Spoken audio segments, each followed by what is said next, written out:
Durante participação em um evento promovido pela Associação dos Familiares e Vítimas do 8 de janeiro, a ASFAV, às vésperas da cerimônia de Lula e do STF, que comemorou o aniversário das prisões em massa ordenadas pelo ministro Alexandre de Moraes, do Supremo Tribunal Federal, o senador Magno Malta fez um resumo da situação do Brasil, afirmando que a gente vive dias sombrios e cínicos no Brasil. O senador analisou a CPMI, que deveria ter investigado os atos do dia 8 de janeiro, apontando a tomada de assalto promovida pelo governo Lula e explicando que a oposição conseguiu, ao menos, impedir o governo de promover uma narrativa que demonizasse os conservadores. O senador lamentou as falhas na condução da CPMI, apontando um instituto que foi destruído por falta de coragem, de responsabilidade e muitas vezes de conhecimento do presidente. Malta explicou que uma CPI tem poderes de investigação e que esses poderes não foram utilizados a contento. Magno Malta lembrou que vem combatendo o ativismo judicial há muito tempo, inclusive desde muito antes da instauração do inquérito das fake news, por ver os danos que advêm da interferência entre os poderes. Ele disse: "A gente vive dias sombrios e cínicos no Brasil." O senador lamentou o papel a que o Congresso vem se prestando, em especial o presidente do Senado, Rodrigo Pacheco.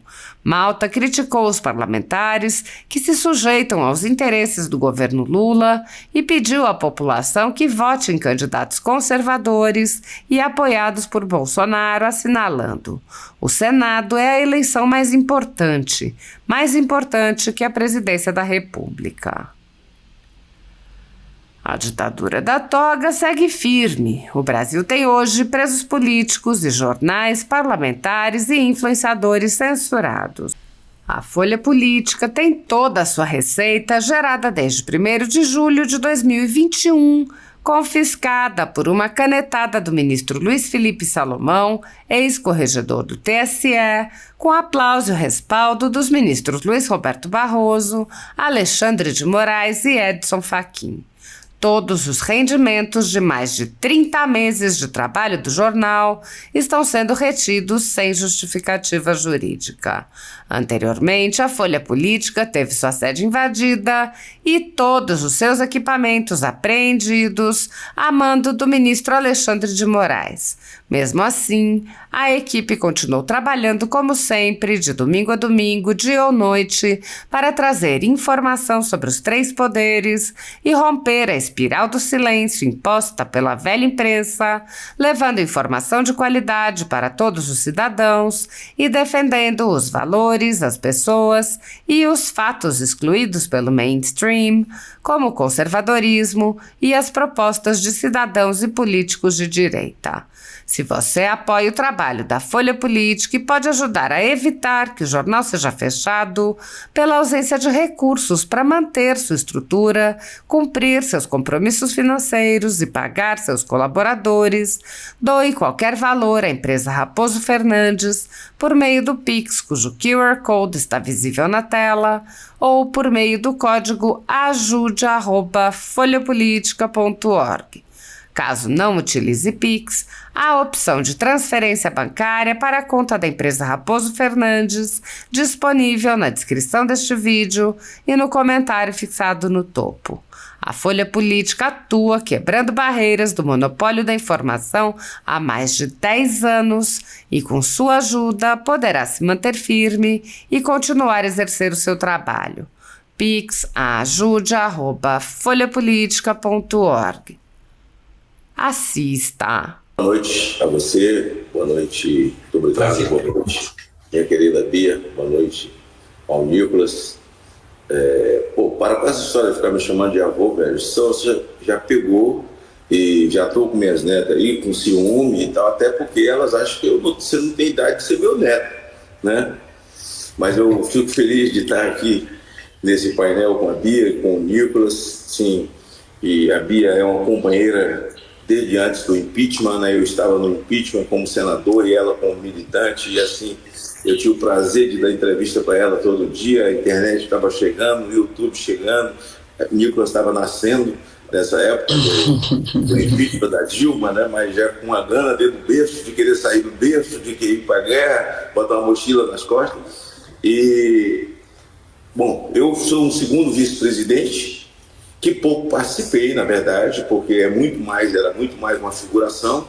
Nós tivemos 2 reuniões da mesa diretora, onde Elisiane apresentou um plano de trabalho, que logicamente o plano de trabalho não é dela, já veio pronto, muito pronto, dos assessores de Flávio Dino e os seus companheiros, e de dentro do Palácio do Planalto, uma narrativa que durou o período da CPMI, mas eu pude participar ali pelo menos de 2 ou 3 reuniões e estar ao lado, pelo menos, e ver as inquirições como eram feitas, aquilo que não se faz numa CPI, um instituto que foi destruído por falta de coragem, de responsabilidade e muitas vezes de conhecimento do presidente da CPI, com todo respeito, o Arthur, né? Mas não sabe o poder de uma CPI que se iguala ao poder do Supremo Tribunal Federal, que não precisa pedir bênção a ninguém, não precisa pedir autorização a ninguém, tem que dar ordem. Ir direto ao Flávio Dino e mandar entregar as imagens e não pedir e não dizer, não, eu conversei com um assessor aqui, o deputado fulano, que é ligado ao Dino, ele me trouxe um recado. A gente ouvia esse tipo de coisa absolutamente deprimente e não se faz quebra de sigilo como ela fez, publicamente, dando uma relação de pessoas, manda 2 recados. Primeiro, a falta de conhecimento, que você expõe pessoas, expõe as suas vidas para os criminosos que operam desde o sequestro até o sequestro virtual dos bens das pessoas. E, por outro lado, quem é criminoso, quando você faz isso numa sessão aberta, você está avisando a pessoa, olha, seu sigilo foi quebrado, dá tempo de você entrar numa grande banca de advogado, e uma banca que seja, depois que o Supremo agora decidiu que o ministro não precisa se declarar impedido para julgar uma causa, que o advogado tenha relações consanguíneas com eles, então você pode ir para uma banca muito boa dessa aí, que você nunca, o COAF nunca vai chegar em você. Então, assim, assistimos todo tipo de sandice, todo tipo de indicação. Quem de fato estava sendo jogado às traças, incriminados, que são aqueles que estavam presos, jogados na papuda, jogadas na colmeia, e eu tive essa oportunidade. O Nicolas, no começo, fez 2 visitas e depois foi amargando que os outros amargaram, mas eu estive lá. E toda a minha insistência com a relatora e com o presidente é que nós fizéssemos o que é normal em CPI. Criássemos pelo menos 4 subcomissões, quando eles não queriam, sugerir 2, para que fôssemos a papuda e a colmeia, para podermos ouvir quem estava sendo acusado de terrorismo. E eu dizia desde o começo, não sei se o Nicolas se lembra, que eu tinha uma missão para cumprir. E a minha missão era tirar do SPC do crime o nome de todos aqueles inocentes, homens e mulheres, que estavam rezando um texto na rua, em frente aos quartéis, estavam assentados ali e que estavam sendo chamados de que teve um grande advogado que o inocentou, que hoje é o presidente da Suprema Corte do Brasil. Olha, quem pratica é o MST. Então é a velha máxima do comunismo: acuse-os daquilo que você é. Então o que vai acontecer amanhã, o ridículo de amanhã, dentro do Congresso Nacional, que nós já sabemos que vai ter até uma reverência, uma homenagem a uma recuperação do tapete que feito por Burle Marx, faz parte do roteiro, né? Faz parte do roteiro as 500 autoridades que foram convidadas. Eu recebi o convite, recebi na quinta, embolei e joguei na sexta o convite, porque eu me dou o respeito, sabe? E gostaria de ver o presidente da minha casa, onde eu estou, o Senado da República, o senhor Pacheco, se dá o respeito. Tomou uma cusparada no rosto, uma escarrada no rosto, com essa medida provisória, que volta e faz voltar tudo que nós votamos e derrubamos o veto na desoneração da folha. Eles vão lá e cospem no rosto dele e ele assina tranquilamente, vai participar amanhã tranquilamente como autoridade. Amanhã ele também vai fazer uma reverência ao tapete Gulemar, e não cita, depois das autoridades, quem estavam.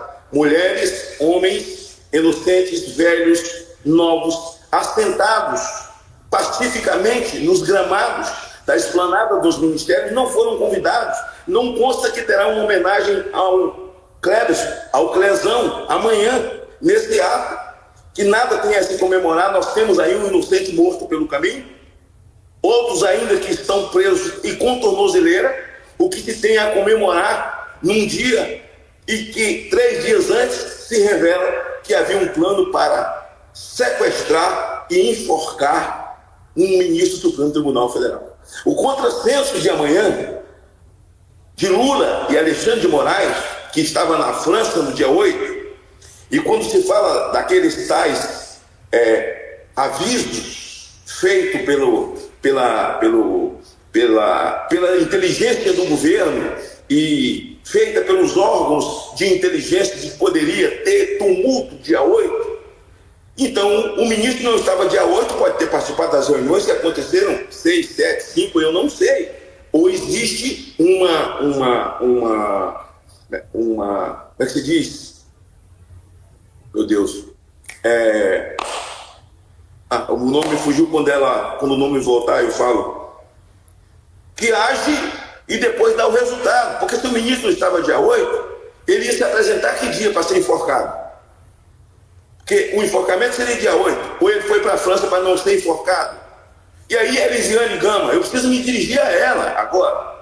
Você não tinha conhecimento, Elisiane, de que havia um plano para enforcar o ministro, para levar o ministro para Goiânia, para colocar na estrada, depois trazer o corpo dele.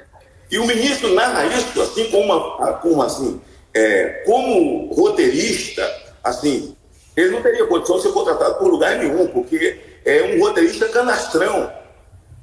Assim, nós temos uma figura de Tiradentes que foi enforcado em busca de liberdade, porque ele tramava contra a tirania, sabe? Contra a opressão do povo. E, por querer liberdade, foi enforcado. Por que querer enforcar quem tira a liberdade dos outros? É absolutamente contraditório. Então, essa CPMI revelou, eles não aprovavam nada nosso, não é, Nicolas? Nós colocávamos o nome, ninguém aprovava. Eles aprovavam o que eles queriam, mas trazia porque era para produzir um desgaste para a direita. O grupo que aí estava, antes que nós entrássemos, disse que tudo começou lá no amigo do meu pai. Não foi. Eu estou no 3º mandato. E se você abrir o YouTube e colocar lá, senador Magno Malta fala do ativismo judicial, você vai encontrar discurso meu desde 2014. E todos os que eu sabatinei, menos Gilmar Mendes, que lá está, falaram, foram perguntados sobre ativismo judicial.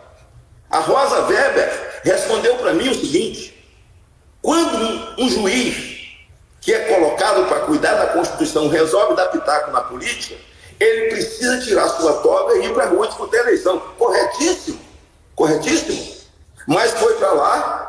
E o que ela fez? Ela continuou sendo ela, porque um homem nunca é separado das suas convicções. O Fachin disse para mim: senador, quando um homem põe a toga nas costas, tudo muda, começa do zero. Mentira! Isso é estelionato. Mentira! Ele está lá como militante da esquerda, arrumou uma filigrana geográfica para poder tirar o Lula da cadeia, não é filigrana jurídica. Alguém já ouviu um discurso mais importante, mais bonito, mais contundente, mais forte sobre liberdade do que o discurso de Alexandre de Moraes antes de ser sabatinado, quando teve a palavra? Não existe. Ninguém conseguirá mais falar sobre liberdade como ele falou. Era verdade? Não. Eu até quero lembrar ao senhor, ministro, que eu sei que esses vídeos todos chegarão ao senhor, que o Randolph, juntamente com o Gleisi e os outros todos, entraram no Ministério Público Federal, entraram até no Papa, para que você não fosse sabatinado, porque você era ligado ao PCC, você era advogado do PCC e começou a espalhar dossiê seu, que chegou na minha mão. E em respeito ao Temer, que me pediu, eu te recebi. E mostrei você a caixa das denúncias sobre você, que eu não abri. E fui lhe ouvir, e lhe sabatinei, com dignidade. Agora, aquele discurso de liberdade, aí eu afirmei aquele dia que quando o indivíduo senta ali, ele vende até a mãe, para poder botar essa toga nas costas. E depois ele, sim, acuse-os daquilo que você é. Está lá o senhor Flávio Dino, que ao longo da vida pública sempre falou das urnas e não tem nenhum crime falar mal de urna. Urna não é um cidadão, urna não tem coração que pulsa. Você não está desonrando um pedaço de lata que tem uma tecnologia por dentro. Qual é o problema de falar mal de urna? Ele falou muitas vezes, nas eleições que perdeu, que houve fraude. O senhor Lupe falou que houve fraude. O discípulo de Leonel Brizola disse isso. Agora, o lance é que se atacar Bolsonaro, acaba-se com o bolsonarismo, ou seja, aquilo que eles entendem como direita no Brasil. Atacar e desgastar Jair Bolsonaro não quer necessariamente dizer, muito pelo contrário, quem é chamado de bolsonarista são as pessoas que são contra o aborto, são contra as drogas, são contra escola com partido, são a favor da vida, são a favor da propriedade privada, são a favor de que o cidadão se defenda, que o bandido seja tratado como bandido. Isso só cresce. Isso nunca vai acabar. Se a doidice é atacar Jair Bolsonaro, e é isso que eles estão fazendo, tentando produzir esses desgastes na direita desde aquela época, veja que o PMDB está todo dando apoio ao governo do Lula. E Lula continua chamando o Temer de golpista. Ora, se Temer é golpista, um sujeito honrado, digno, 3 vezes presidente da Câmara, foi meu presidente quando fui presidente da CPI do narcotráfico, foi 2 vezes vice-presidente da República. Por que ele foi chamado para ser vice? Pela capilaridade e a força do partido dele. Hoje ele é golpista.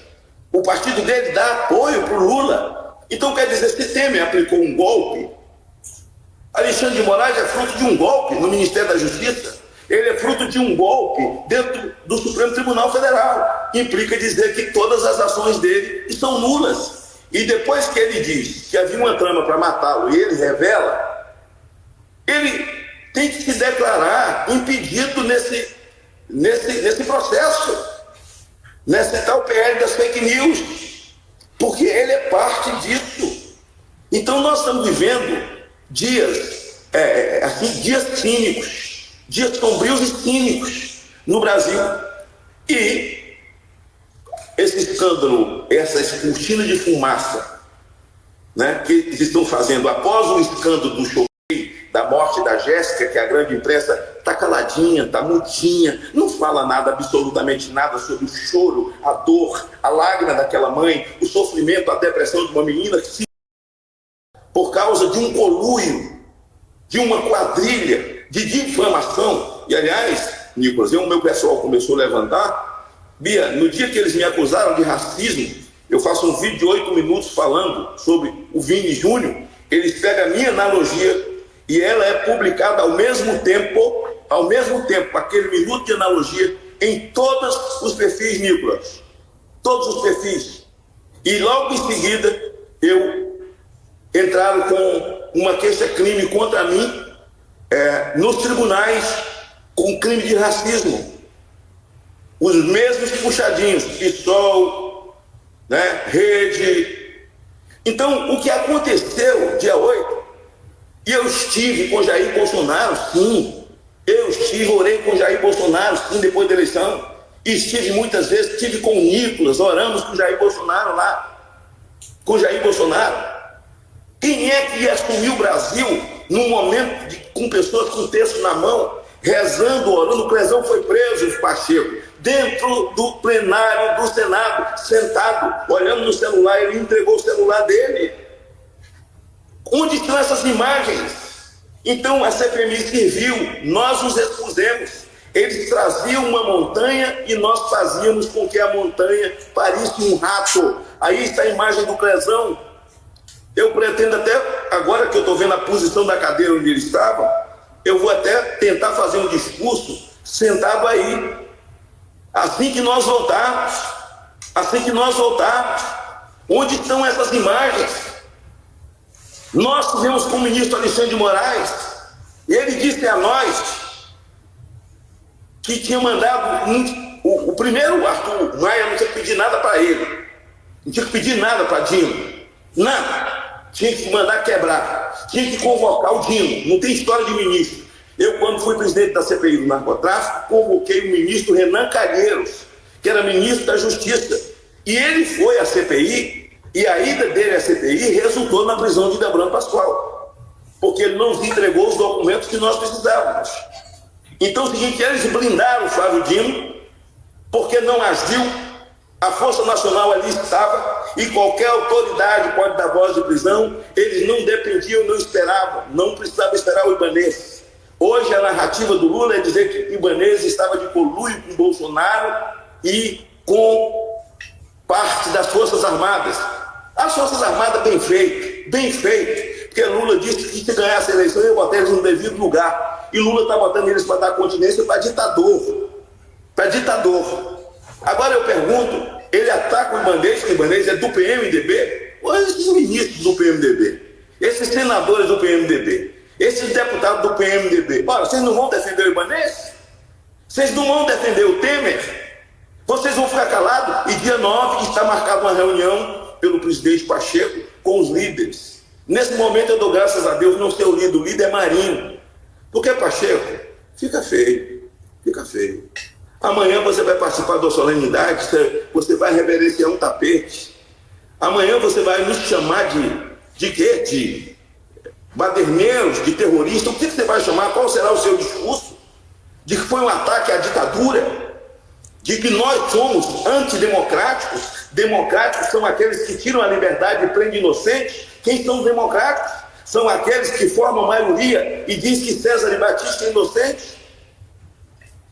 Quem solta traficante, quem solta bandido, esses são os democráticos. Você está com medo de quê, parceiro? Você está com medo de quê? Então, graças a Deus, eu não vou participar, porque essa vai ser uma reunião de comadre. Porque essa medida provisória ele já deveria ter devolvido antes do dia 8. E ele vai fazer o quê? Vai dar um de machão amanhã e dizer que vai devolver. Vai dizer que ele não está participando de nada disso. Ah, me engana que eu gosto, né, velho? Me engana que eu gosto. Me engana que eu fico feliz da vida, sabe? Então eu não vou estar lá, o Marinho vai estar nessa reunião de líderes para ver que providência vai tomar. Que providência? 40 milhões para fazer um museu da democracia. Nós somos os antidemocráticos. Quem quer uma ditadura do proletariado, quem estoura teto de gasto, quem faz uma reforma tributária que é um compêndio ideológico que põe o país na miséria, quase 200 bilhões de déficit no vermelho agora ao final do ano. Essa gente está acreditando em quê? Pelo amor de Deus. Então, como senador, eu tenho vergonha do comportamento de muitos que ali estão, não vou dar nome de ninguém, sabe? Mas se eu ficar mais nervoso, eu falo. Os caras ganharam a eleição com a cabeça debaixo da mão de Bolsonaro. As pessoas que acreditam em Deus, pátria, família e liberdade, elegeram esses caras. E muitas vezes uns dando o nome do Jair Bolsonaro. Eu gravei vídeo para quase todos eles e graças a Deus eu guardei os vídeos. Se atrevam a pedir para eu mostrar. Se atrevam, que eu vou mostrar os vídeos, pedindo voto para vocês. E vocês foram lá, aprovaram a reforma tributária, vocês foram lá e aprovaram o Flávio Dino como cordeiro mudo, né? Eu não sei com medo de quem ou se está devendo alguma coisa a alguém, mas o cidadão brasileiro simples está desesperado. Então essa CPMI, eu participei como segundo vice-presidente, não tive nenhuma influência nesse relatório, muito pelo contrário, tudo que eu pedi era que os inocentes fossem visitados. Nós temos uma comissão de direitos humanos presidida por Paim, senador Paim, que nunca mexeu uma palha para visitar alguém por causa dos direitos humanos. Mas eles foram visitar os meninos que Lula disse que sequestraram a Abílio Diniz. E tinha uns meninos que eram chilenos, 2. Eles gostaram tanto de serem soltos por Fernando Henrique, que depois um voltou ao Brasil e sequestrou Oliveto. Se lembra disso? Participou de novo do sequestro do Oliveto. São os meninos que Lula chorou, que Suplicy fez greve de fome na frente do presídio. Então isso já vem de lá de trás. Agora é preciso realmente que no próximo pleito eleitoral, e agora para vereador, que nós votemos. Falar em conservador, nessa hora todo mundo fala. Então vamos lá, nós temos que votar no cara que é Bolsonaro mesmo, que é bolsonarista, por causa das pautas. que tenha coragem, que tenha um bom prefeito, mas ele está lá no partido metido no governo do Lula, mas ele está na reeleição, ele não conte comigo. Mas aqui não tem ninguém, só tem um vendedor de picolé, mas ele é conservador. Eu vou apoiar o vendedor de picolé. Eu vou apoiar ele. Eu vou ficar do lado dele. E o Senado, em 2026, é mais importante do que a presidência da República. Eu preciso interromper, porque a deputada Bia Kicis tinha combinado até 1h30 da manhã, né? Isso. Por favor. Eu vou só me despedir aqui, então, do pessoal, dizer que essa live tem sido fantástica. Eu assisti os outros, vários quadros de outras jornalistas, advogados, familiares que participaram. Eu acho que é muito importante a gente trazer a verdade, a gente se contrapor a essa narrativa, quando a gente tem um ministro falando que tinha uma trama para matá-lo e a gente tem realmente uma vítima fatal, o Clezão, né? Alguém que realmente morreu, não é conversa, não é história.